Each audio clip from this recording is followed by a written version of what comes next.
Lobby ezaki clôture ya colloque sur santé maternelle na clinique Ngaliema nde masolwana elekaki kuna bolanda reportage.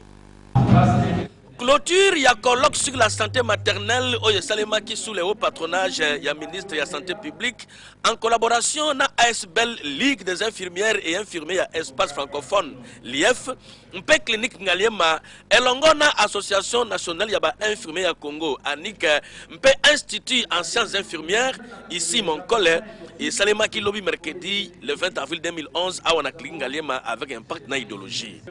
Liboso ya Robert Kayembe conseiller et représentant ya ministre de la santé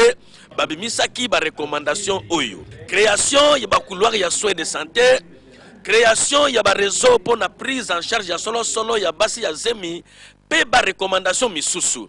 kutu président ya l'IF Joseph Kibangula alobaki ke projet oyo bakokenda na yango na ba province nyonso na ndenge ministre ya santé alakaki bango ke akosala nyonso po ete ba recommandation oyo et diminuer taux ya mortalité na ba RDC oyo soki batia yango en pratique. Gouvernement il faut azwa yango au sérieux. Basi oyo bayaka kobota bakufaka pamba pamba likambo wana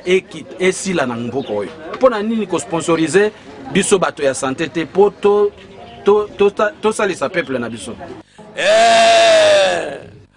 Ba formation ya boye soki ba infirmier ba saeli yango masolo eko changer parce que ba uti ko formation ya kitoko ya ça